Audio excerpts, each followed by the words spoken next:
Alhamdulillahirabbil alamin wassalatu wassalam ala asyrafil anbiya'i wal mursalin wa ala alihi wa sahbihi ajma'in.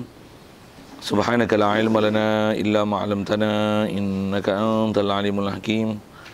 La haula wa la quwwata illa billahil aliyyil azim. Rabbi shrah li sadri wa yassir li amri wahlul 'uqdatam min lisani yafqahu qawli. Allahumma iftah 'alaina bi futuhil 'arifin bik. اللهم اجعلنا من الذين يستمعون القول فيتبعون احسنه. اللهم علمنا مما جهلنا وانفعنا بما علمتنا وزدنا علما نافعا يا رب العالمين. Kita ni muka surat 5 kan, 5 6.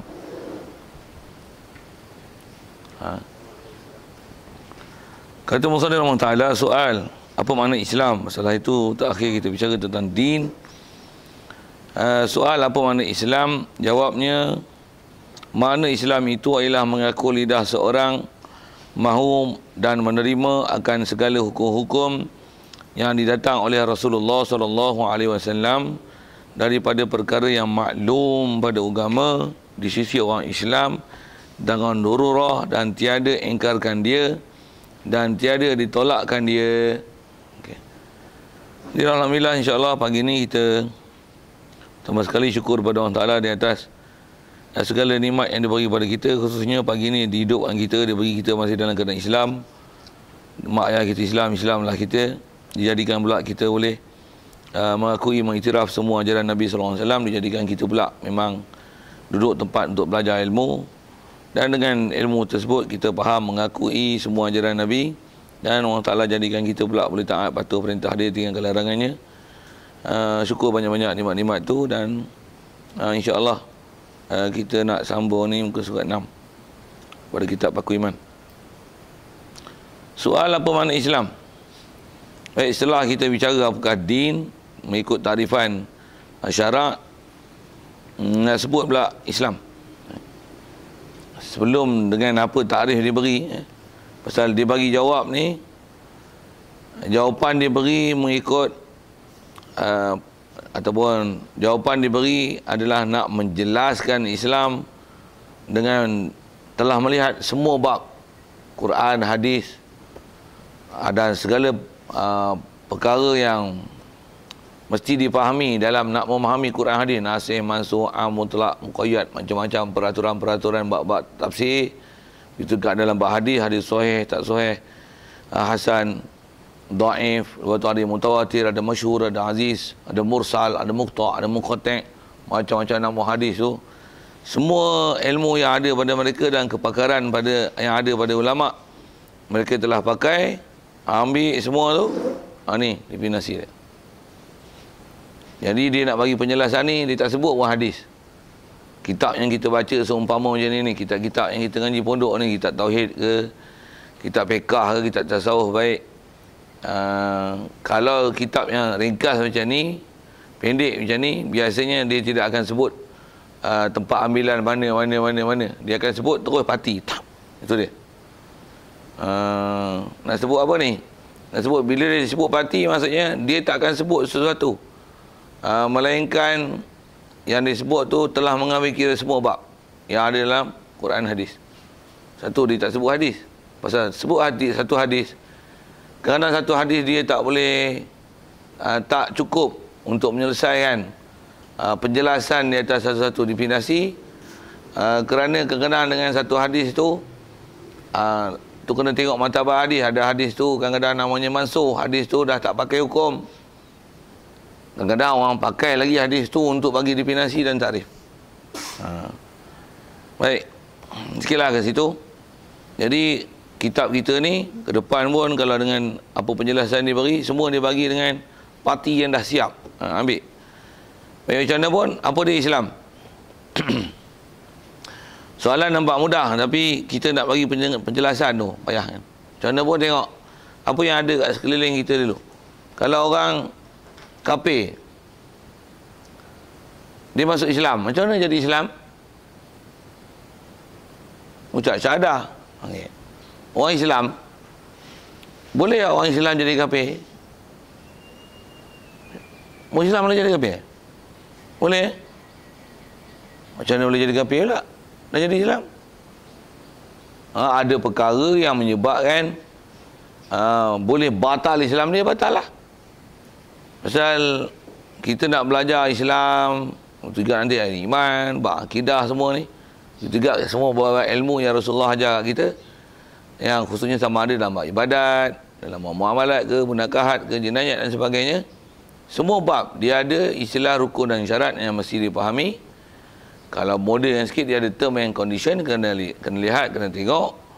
Yang apabila tak cukup, apabila tak selesai, apabila tak memadai, tak mencukupi takrifan yang sepatutnya, itu yang kalau dari segi tak jadi. Kalau yang dah dibuat pun dia boleh batal.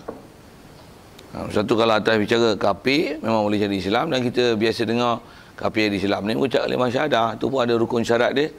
Begitu juga orang Islam yang dah Islam, walaupun beranak daripada keturunan Islam, jangan tak tahu, tak kena cara, ataupun melanggar peraturan-peraturan Islam, dia boleh menyebabkan jadi kafir.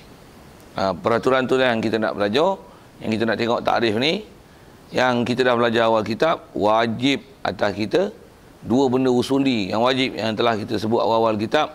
Pertama, kalau orang kafir dia kena masuk Islam dengan syarat-syarat itu. Begitu juga kita yang dah Islam, mak ayah kita Islam, maka Islamlah kita. Wajib atas kita jaga status kita sebagai Islam. Jangan ada kita mati melainkan dalam keadaan Islam. Dan untuk jaga Islam tu, supaya dapat Islam yang baik, mestilah tak dapat tidak ada iman. Iman takkan dapat melainkan dengan ada intiqad jazam. Intiqad jazam takkan dapat melainkan dengan ilmu. Ilmu tu takkan jazam melainkan dengan ada dalil. Awal-awal kitab itu jumpa tu. Jadi asal nak sebut ialah kita nak belajar ni, nak belajar pelihara hak dulu lah. Kita memang dah Islam. Cuma Islam kita ni bila kita tak bajai dia, macam pokok tak dapat air, yang tak dapat tanah yang berbaja lah. Apa? Itu disebut misal apa? Daun pisang kering. Sikit-sikit syarah awal-awal pagi-pagi tu.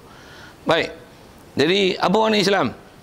Kalau ambil bahasa dulu, Islam ni aslama yuslimu islaman.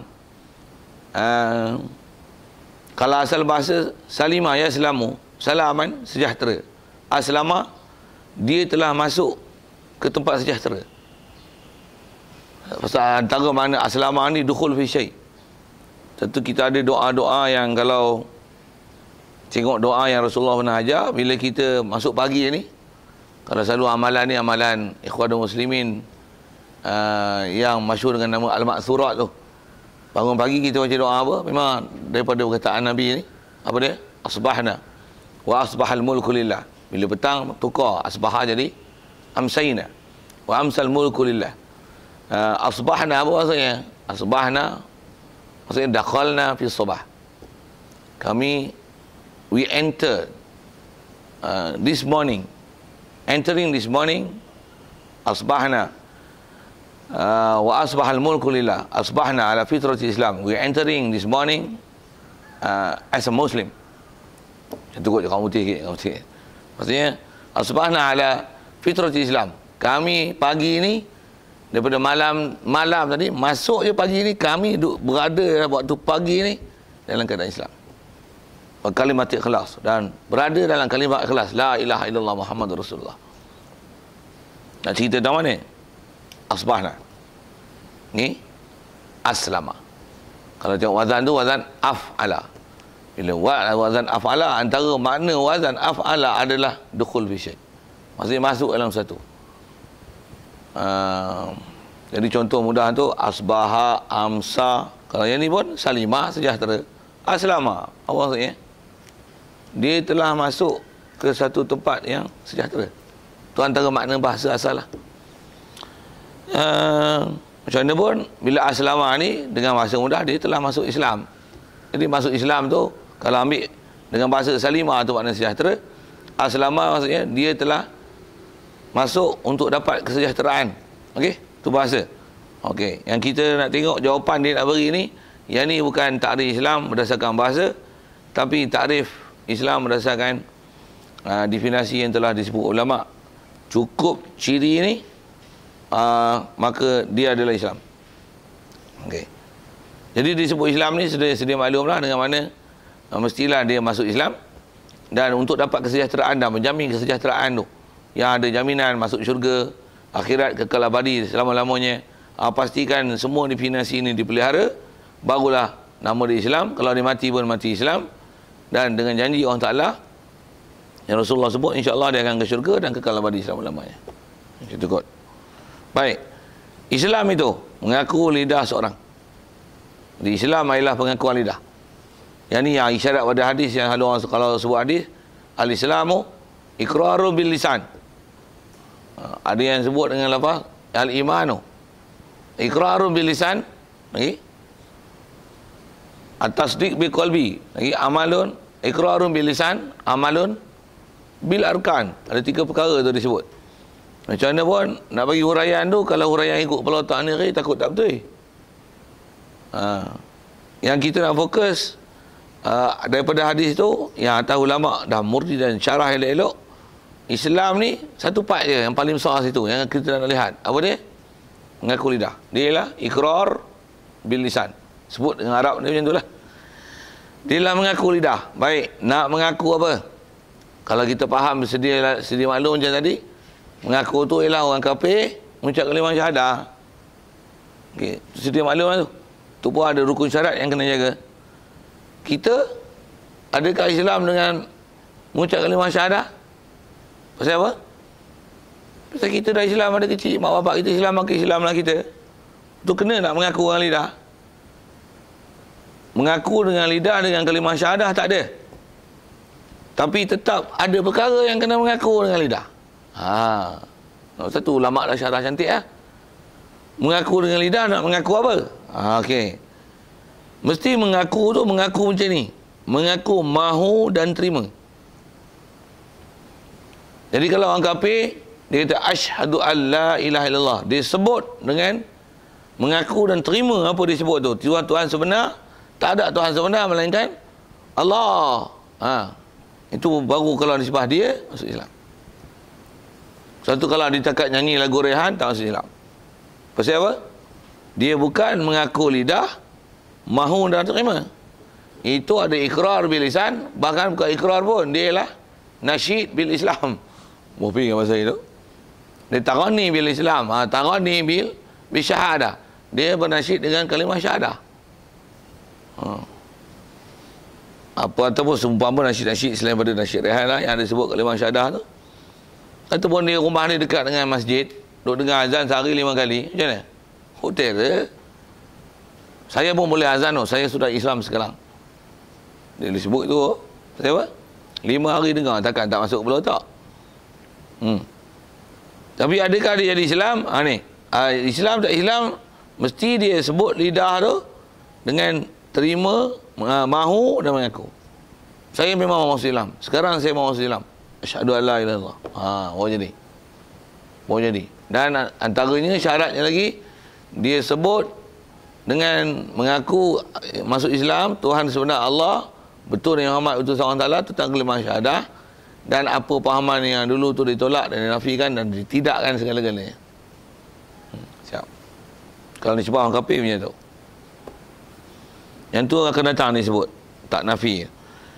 Dan mestilah, dia mesti mengaku lidah, mengaku dengan mahu dan terima.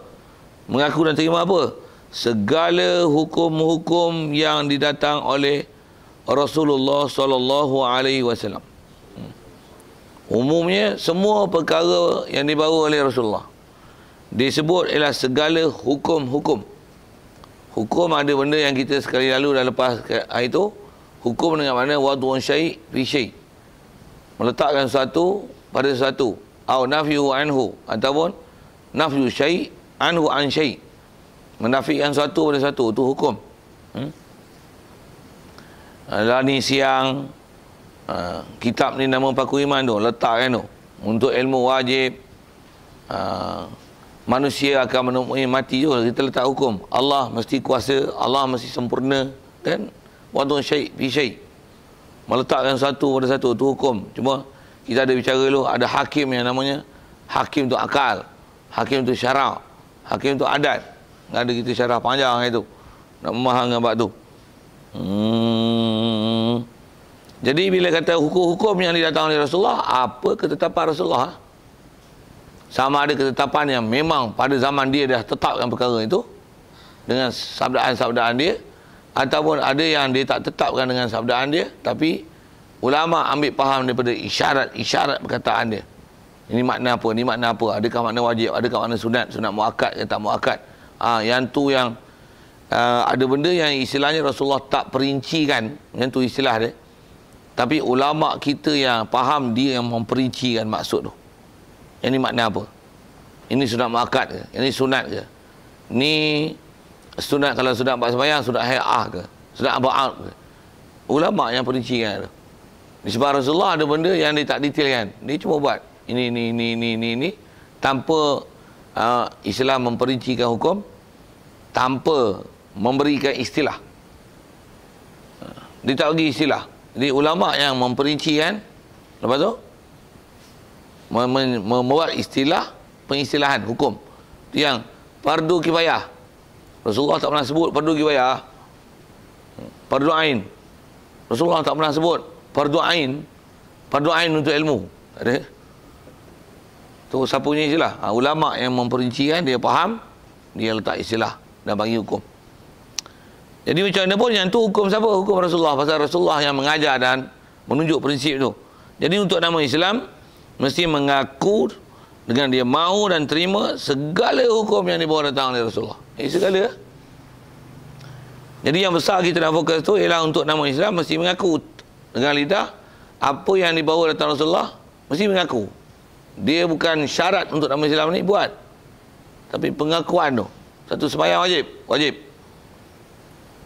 wajib kena mengaku wajib. Kalau dia tak buat, Islam tak ada, masih Islam. Kalau berdasarkan takrif tu dia masih Islam. Walaupun ada hadis apa yang menunjukkan siapa tinggal sembahyang jadi kafir, dia tak jadi kafir dengan sebab meninggalkan sembahyang. Berdasarkan apa yang telah dilihat dalam semua Quran, hadis dan amalan, dengan semata-mata meninggalkan sembahyang dia tak jadi kafir. Dengan syarat dia mesti istilah mengaku, mengiktiraf, mahu, nak dan menyetujui hukum tu. Dia tak buat, dia tak keluarkan seseorang dari Islam mengikut kaedah Ahlussunnah wal Jamaah, tak dikafirkan seseorang dengan sebab hanya derhaka pada Allah Ta'ala, ataupun bahasa lain tak dikafirkan oleh seseorang Islam dengan semata-mata buat dosa. Buat dosa tak jadi kafir. Dosa tu sama ada meninggalkan hak wajib, melanggar patah larang haram. Dia tak jadi istilahnya kafir. Semata-mata langgar tak jadi kufur. Bila tak jadi kufur? Selama-lama mahu dan menerima hukum Islam. Satu kalau kata dia tak puasa kali pun, tengah makan melantak, belahap, pap, tangkap tanya, puasa wajib tak? Wajib. Tu kena nak makan. Kok kuih aku nak makan, lapar lah. Berdosa. Mutu lah berdosa. Awak tak tahu dia, tu aku duduk sorok tu. Jadi maksudnya ada Islam lagi. Jadi mesti mengaku lidah, mahu dan menerima segala hukum-hukum yang datang oleh Rasulullah SAW. Daripada yang ni dia nak bagi huraian sikit, benda khusus yang mesti diakui dan diiktiraf yang Rasulullah bawa datang ni ialah perkara yang maklum daripada agama. Maklum daripada agama di sisi orang Islam dengan darurah. Panjangan terus ayat tu. Perkara yang maklum pada agama di sisi orang Islam dengan darurah. Kalau istilah Arab dia panggil syai' maklum fid din bid-darurah. Syai' maklum fid din bid-darurah. Kena hafal tu pernyataan tu pasal dia takrif besar tu. Dia mesti ikrar bil lisan bima jaa bihi Nabi sallallahu alaihi wasallam mimma yu'lamu fid din bid-darurah.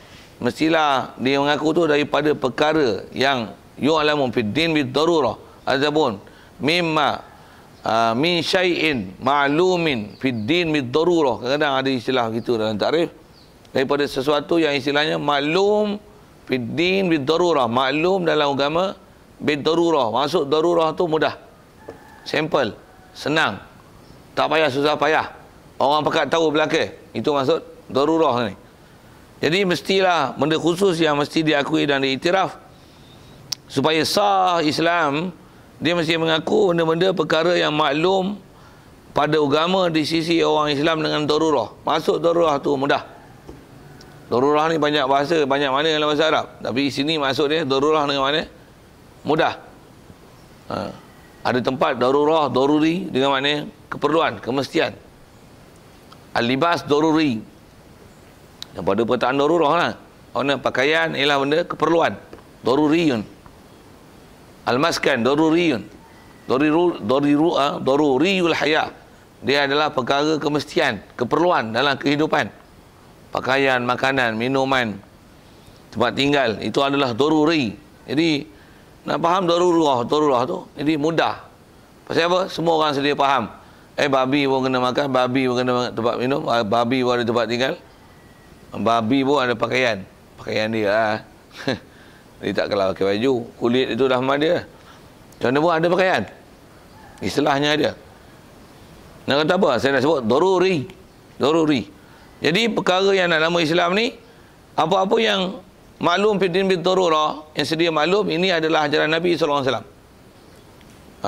Yang ni memang telah dijma' oleh ulama' dan tidak ada pertikaian di kalangan ulama' kalau di atas perkara tu memang istilahnya benda yang lah semua orang pakat tahu yang ni hukum Islam. Bila ada orang yang dengan dia mengucap, kalau disebut kafir, dia mengucap kalimah syahadah dan menerima semua tu, walaupun ada hukum-hukum Islam yang rumit-rumit yang dia tak pernah dengar, yang orang kafir mana dia tahu, tapi yang maklum fiddin bidarurah ni dia iktiraf. Sembahyang, puasa, zakat, haji, memang syahadah Allah Tuhan, utusan Nabi Muhammad adalah utusan Allah. Umumnya dia iktikad semua ajaran Nabi. Khusus tu sembahyang, puasa, zakat, haji, tutup aurat. Begitu juga masalah keimanan, iman Allah, malaikat, Rasul, Quran, kitab, Quran, kitab tu, qada-qadar, Allah SWT, hal kiamat, iman semua. Itu ialah termasuk maklum fiddin bil darurah. Itu pun sebut umum. Perincikan dia, tengoklah apa yang keliling kita, istilah maklum fiddin bil darurah.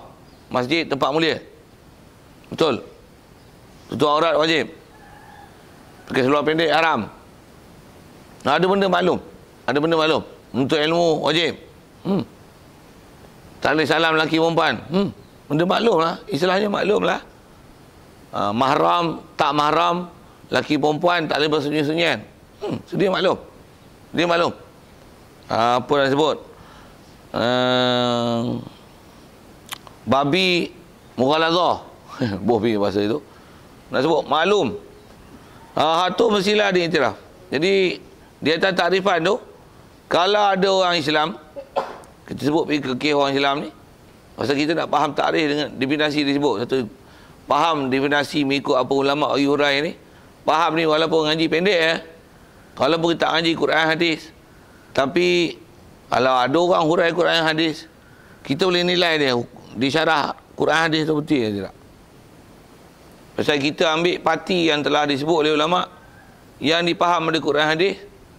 Yang ni sepatutnya apa-apa pun mesti hurai tepat dengan takrif ni. Jadi kalau dia sebut Quran hadis, kita ni hadis dia kata macam ni. Macam ni tu, misal macam ni. Kalau contoh macam ni lah, ada hadis sebut macam ni, la yasriqus sariq hina yasriq wa huwa mu'min. Taklah mencuri oleh orang mencuri ketika dia mencuri dia beriman. Apa faham itu? Maksudnya dia mencuri kafir. Kalau orang beriman tak mencuri. Dia sebuah hadis tu dia kata macam tu lah. Jadi tuan-tuan jangan tak tahu siapa-siapa mencuri jadi kafir, tuan-tuan. Nabi yang cakap. Tak beriman ke dengan Nabi? Tak taat ke dengan Nabi? Tak taat ke dengan Allah Ta'ala? Nabi pun kata kafir. Ni ikut ustaz mana? Tok Syekh mana? Tok Wali mana? Nak ikut Nabi ke ikut Tok Wali? Kurang ajar macam cakap. Kau cabar-cabar tu. Betul ke dia syarah tu? Betul ke memang siapa mencuri? Itu Nabi cakap. Ada tak seumpama macam ni ayat Quran, hadis yang kata mencuri tak kafir?